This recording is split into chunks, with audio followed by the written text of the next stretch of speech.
listening to The Howard Stern Show. Once again, Howard Stern. Damn right.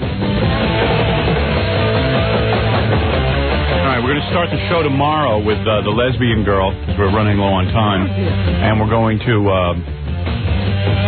also, the guy who drinks his own urine will be on the phone tomorrow morning. He just wanted to welcome us to Hartford? Yeah, but he can do that tomorrow.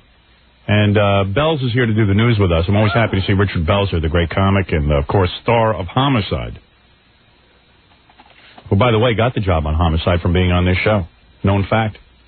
He's admitted to it many times. Yeah. So, Belz. Hi.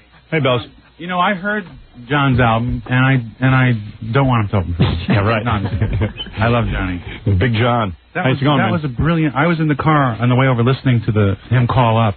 Hysterical. I said, this is brilliant. Howard's a genius. This is brilliant. Just to get the guy on this day that he doesn't know what the album... And then I find out it's a bit. It's a bit. So that's what brilliance is. Thank you, Belz. And let me compliment you. Brilliant person is fooled, ladies and gentlemen. And you, too, are brilliant. Yes.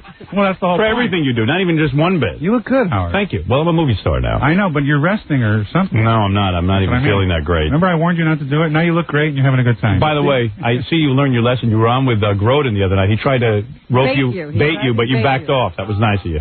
Oh, yeah. Did you see that? He was really like... Belzer was on the Charles Grodin show, and the whole Charles Grodin's whole show is talking about me, pretty much. Why don't they brief people that the Charles Grodin show is a show where you talk about Howard? Is he a scary guy or what? You know what happened was I wanted to be funny and talk about... Right, Homicide. talk about you. I didn't talk about anything. Right. It was like being with a psychiatrist. Yeah, well, or a psychotic.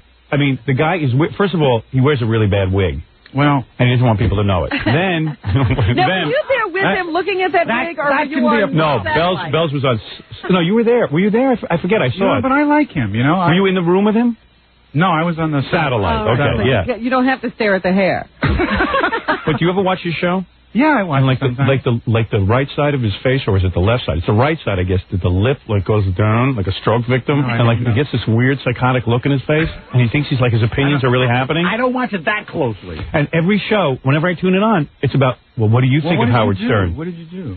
Well, I goof on his wig and stuff, and when he first started, I talked about how boring he is on this, which he is. He's horrible. He's as bad as Tom Snyder. The reason there's 800 channels is so you could, watch but evidently he couldn't handle it, so now he just goes around smearing me all over the place. He got on the air and said that I tune in, I said, I could sue this ass. He goes, Howard Stern got on the air and said that he wants to have sex with 9-year-olds. Oh, I mean, yeah. And you know what he was talking about? Remember when the, what was it, the football championship, the Super Bowl? Yeah. One of the teams, the coach, or whatever he is, the coach had his whole family in the booth. And he had like a bunch of different daughters. And I go, wow, those are really good-looking people. They're like the best-looking people I've seen. All of his daughters. And some guy calls him and goes, that kid is like 9. I go, wow, she looks like she's 20 years old. I go, she's going to grow up to be really hot. She's going to be really sexy. So he took that. I want to have sex with a 9-year-old. I mean, I might want to, but I didn't say that. Right. You know? People read into it what they want to. Yeah, right. Well, I didn't know that he was on a vendetta against you. Yeah, he's on a vendetta. So did you hear what he did before you got on? Of course, he wouldn't say it to your face because he doesn't have any balls. What did he do? Before you got on, he goes, I was thinking of not having Richard Belzer. I had no idea that... you didn't know any of this. Oh, really? He goes, I didn't know that. I did not know that he made regular appearances on the Howard Stern Show. And if I had known that, I wouldn't have allowed him on.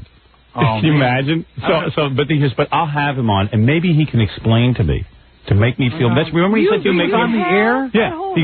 He goes, maybe Richard Belzer can make me feel more comfortable about his appearances here. So you were there to prove yourself. Yeah. Charles Grotesque. I would have said he's a I would have said that bird's nest on fire. Yeah, I know, because here's Belz. Here's Belz.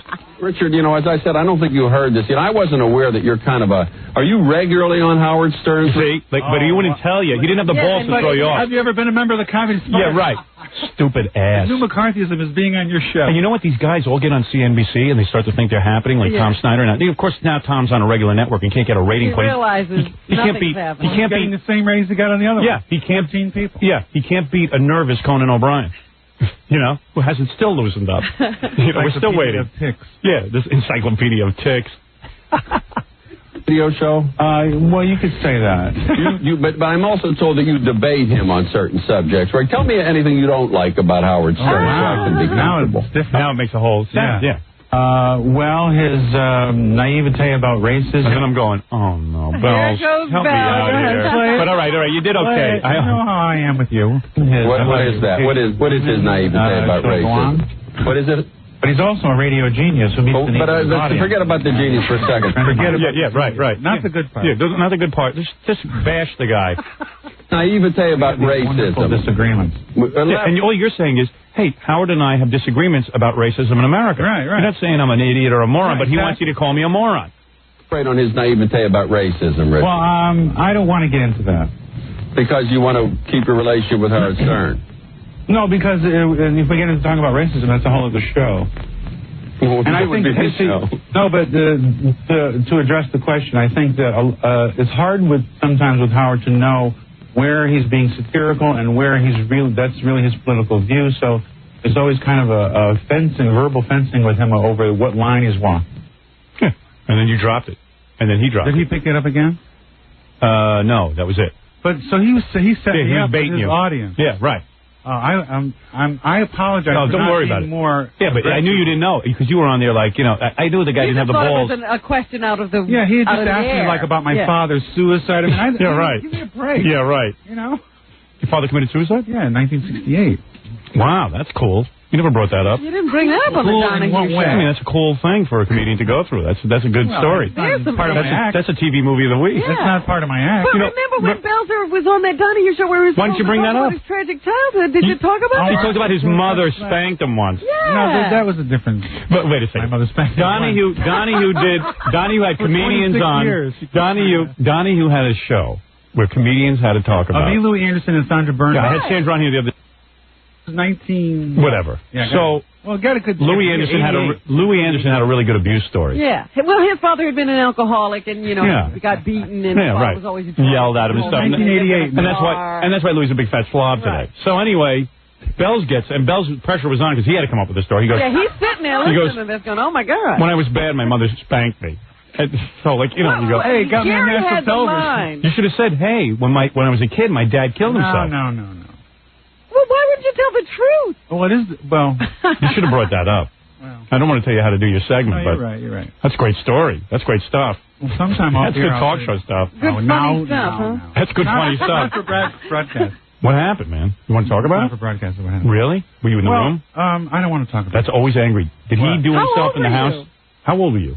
I was, Howard, you know why Howard's a genius? So happy.